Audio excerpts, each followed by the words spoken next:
Officially February 27th, here's your evening news rundown. To all those who have become paid subscribers to support my work, thank you so much from the bottom of my heart. If you want to support my work, the easiest way to do so, click the button below and become a paid subscriber today or send a one-time donation via Venmo to Aaron-Parnas.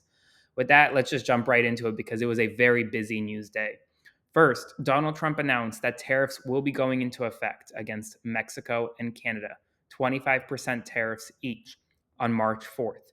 He also announced that tariffs will be implemented against China, an additional 10% tariffs on goods coming into the United States.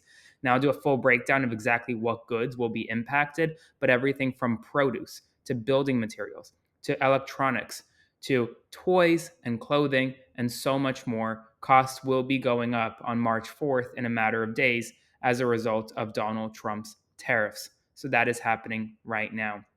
In addition, there is growing MAGA infighting as we speak over the Epstein files after Pam Bondi, the Attorney General of the United States, promised to release the files today. And instead of doing a public release, she invited a number of right wing influencers to the White House, gave them a binder titled Phase 1 of the Jeffrey Epstein documents release, only to find out that many of these documents were actually already public. She also sent a letter to Kash Patel, the director of the FBI, asserting that the FBI is hiding documents from the Justice Department related to the Epstein investigation. And right now, MAGA Republicans are extremely unhappy. Today, Iowa made history. Both the Iowa House and the Iowa Senate have voted on legislation that would strip gender identity protections from the state's civil rights code, becoming the first state in American history to remove a non-discriminatory statutory provision protection, this time for gender identity, from its Civil Rights Act. According to the Telegraph, a White House official, Peter Navarro, has reportedly threatened to redraw Canada's border in negotiations between the United States and Canada over trade and more. But that's not all. Kash Patel, the director of the FBI, is now proposing to bring in UFC, yes, UFC, the fighting club essentially, to the FBI to help train FBI agents. He has been in communication with Dana White, the head of the UFC, and also a big supporter of Donald Trump's, to see if there is a formal partnership to be made.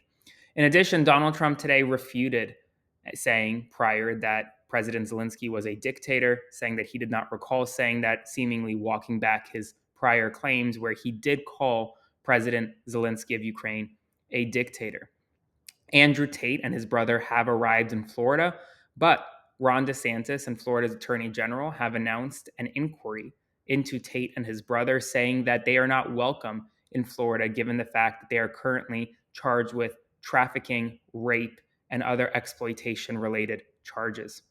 Elon Musk has now publicly admitted that there is a shortage of good air traffic controllers on Twitter and is urging air traffic controllers to come back to work out of retirement in an effort to try to boost America's aviation industry.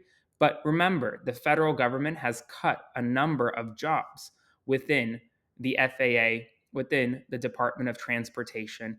And now Elon Musk wants air traffic controllers to essentially come out of retirement and get back to the job. We'll see what happens. Meaning, speaking of Elon Musk, the FAA is now on the verge of canceling a Verizon contract, a massive contract that would help with FAA communications, and hand it over to Starlink, which is owned by Elon Musk, raising questions of possible conflicts of interest. The Pentagon has confirmed plans that it will be removing trans service members from the American military. In addition, according to Bloomberg, rents have dropped 22% from its peak in Austin, Texas, after massive home building spree occurred. It's almost like when you build more housing, the price of housing goes down.